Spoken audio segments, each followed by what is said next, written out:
Representative Alexandria Ocasio-Cortez, AOL.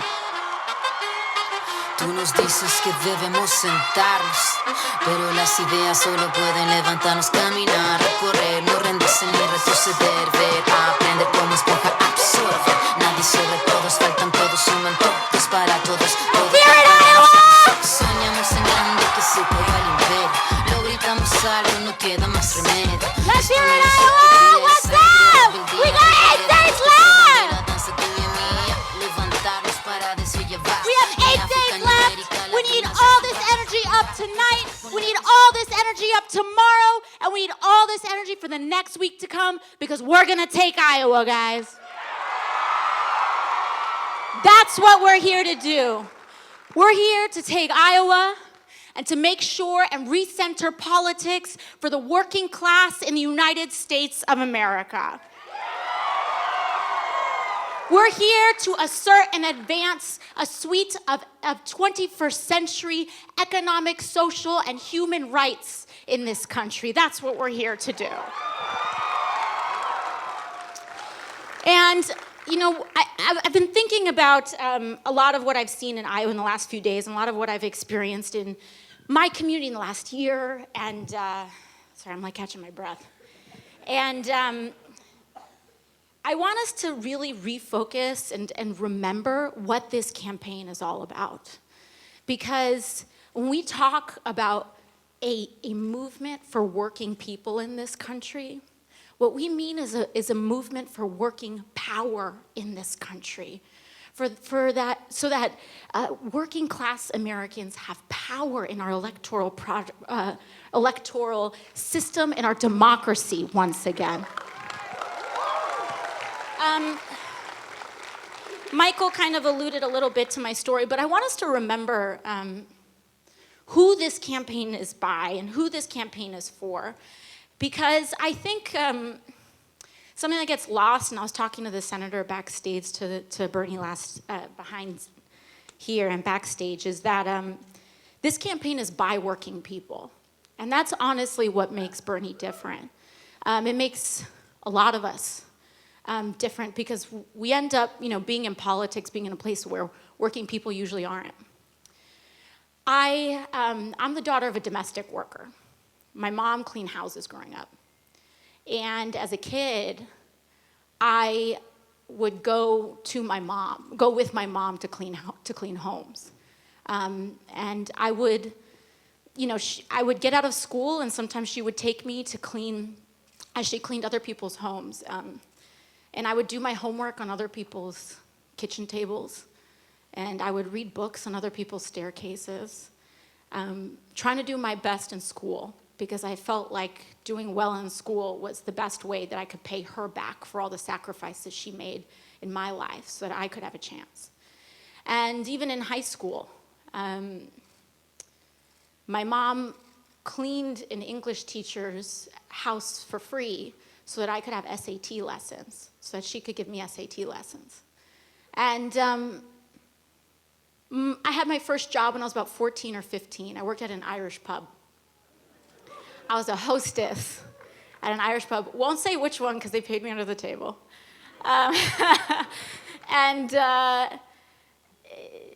you know, I think it's, you know, having that experience like that, that's where I first learned how to pour a Guinness. And you know, none of this was supposed to happen. I had, whoa. Wow, this got very dramatic. I had guidance counselors tell me that I shouldn't apply to the college that I ended up getting into because I wasn't going to get in. And I was always kind of surrounded in environments where working people aren't supposed to be. And Capitol Hill is probably one of the most ultimate places where working people aren't supposed to be.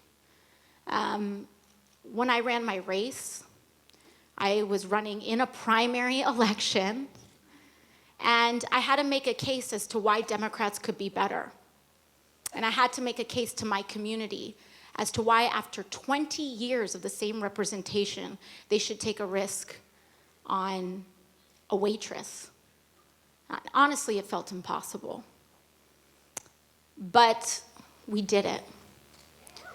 We did it. And I think sometimes, whether it's for the convenience, out of convenience or something else, I think a lot of people forget or don't tell the story that I won my seat on the case that the Democratic Party could be better. I won my seat on that case. And I think that it can be better. Not only that it can be, but that it must be in order for us to win elections. It must be better. And I think when people say, is it about better policy or is it about electability? I truly feel like the better policy is how we get elected to office. It's how we get elected to office. Bernie, you know what his dad did? His dad was a paint salesman. He grew up in Brooklyn, and we'll forgive him for that because I'm from the Bronx. And he grew up, I believe, in rent-controlled or rent-stabilized housing, so he didn't have to fear displacement. That story is very different in New York City today. People are terrified if at the end of the month, if they're going to be able to make rent or make their mortgage. And as people are getting priced out right now in New York City, we have the greatest population, largest population of people experiencing homelessness since the Great Depression. Yet, there are so many luxury apartments that are being used as parking lots for people to hide their wealth. So much so that 1 out of every 4 luxury apartments in New York City is empty. It goes unsold. And for every 1 person that is experiencing homelessness in New York City, about 3 luxury apartments lay empty. This is the crisis that we have right now. Our system and our economic system and our current state of inequality is fraying, and it's starting to crack. And it has not gotten better since we have elected this fraud to the White House. It has not.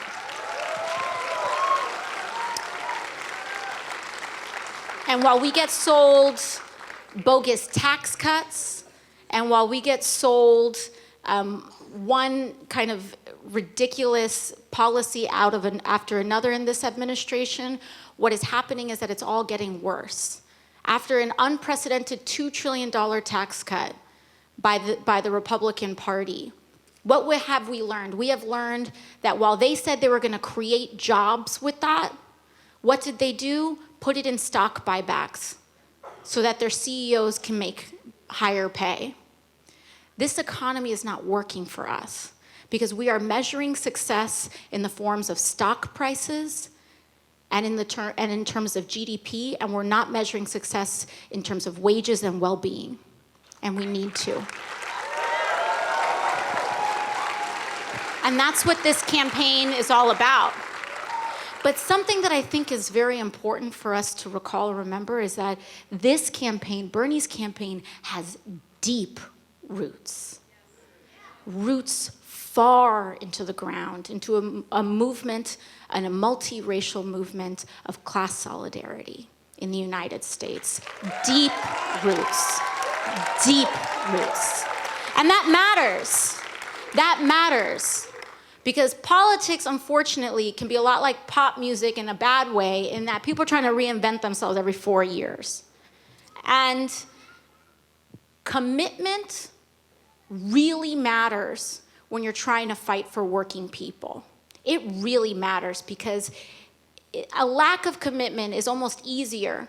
If you're advocating on the side of lobbyists, it's like, whatever, cut the check, and cast the vote.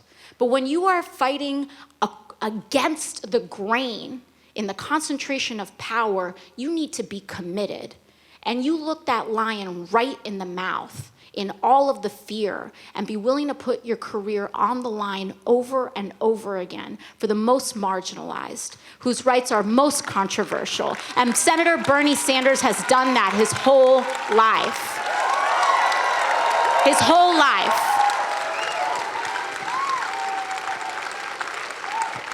And that matters. Because when we talk about how this president divides us up by race and gender, etc., he does it by preying on the most marginalized people. You think it's an accident that he focuses on immigrants so much? It's not. It's because immigrants are some of the most vulnerable people in the United States right now. He knows that politically, or he sensed that politically, there wouldn't be enough people willing to stand up for our immigrant brothers and sisters in the United States. And because of that, it could be considered a wedge issue, an area to divide people up. And so when we talk about winning, it's not just about winning, it's about healing. And requiring us, when we talk about fighting for someone that we don't know, it means fighting for the least of us. The least of us.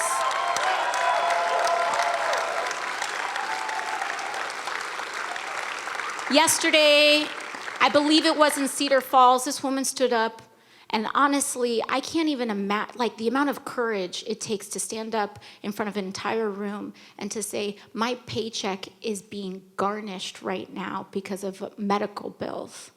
She stood up and shared that and trusted that with the whole room. We need to fight for her. All of us need to fight for her. I heard testimony of an incredible story yesterday in Marshalltown where ICE had come in and raided a meatpacking factory. And as that raid was coming in, and as this community was getting torn apart with this intimidation, people started sending texts, don't go in there, they're there, etc. But this one mother who's always contributing to her church, always contributing to her communities, she was detained. 250 people in Marshalltown wrote letters and organized to keep her here, and she won her case. We need to fight for her. We need to fight for her. When there were folks who were working in Walmart, getting paid far less than a living wage, and when that happens, we all know what happens. You don't work a 40-hour work week, you work 80, 100-hour work weeks. We need to fight for them. We need to fight for them. When people are unjustly targeted in our system of mass incarceration, we need to fight for them.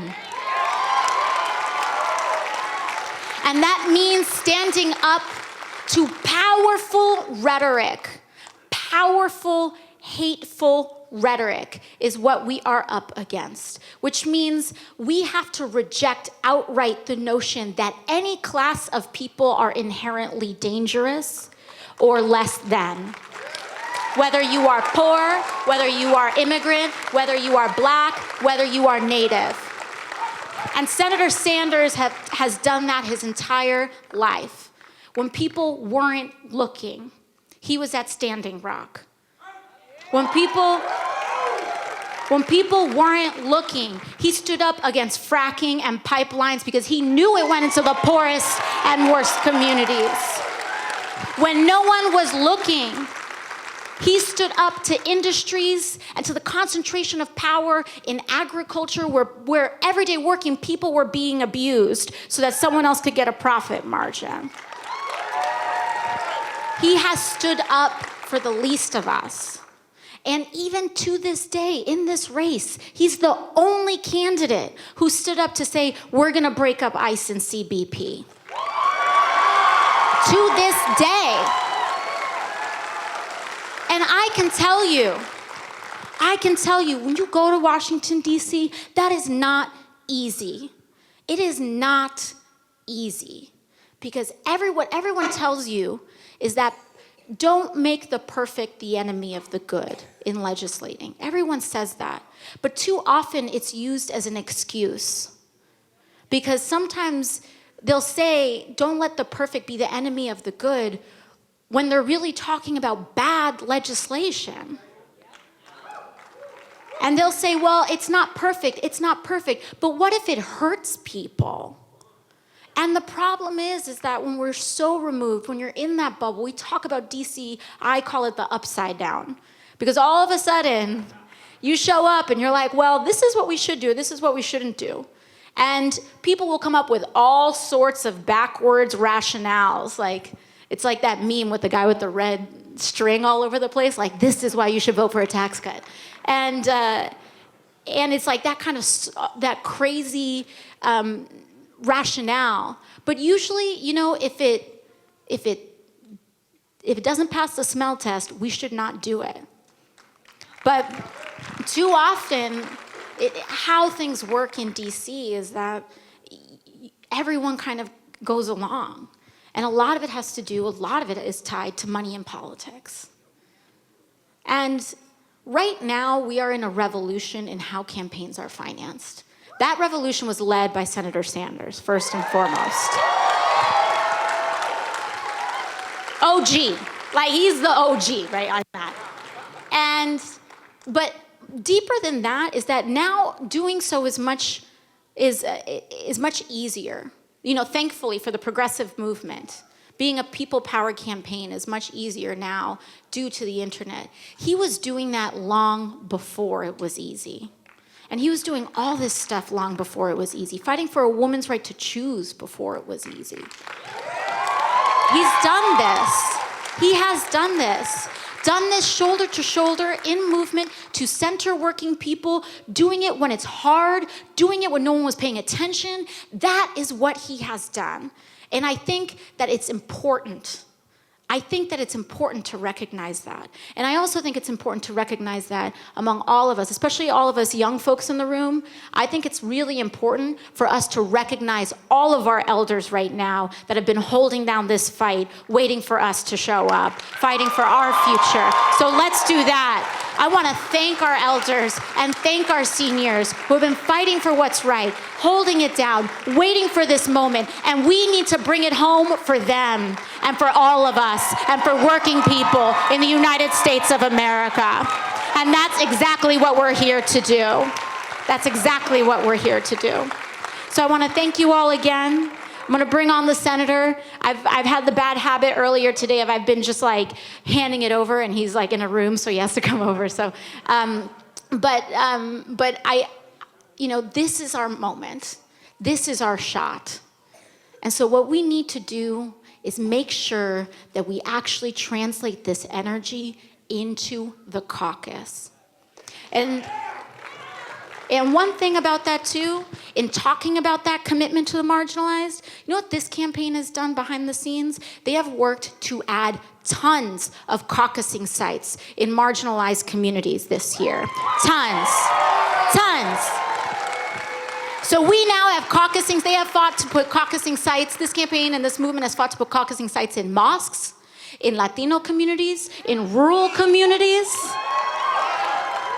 Because what we're here to do is dramatically expand the electorate. We're not just voting, we're not just here to win with the same tiny slice of people anymore. We're going to win by expanding and growing that electorate. And we know as organizers that we have the possibility and the capacity to do that.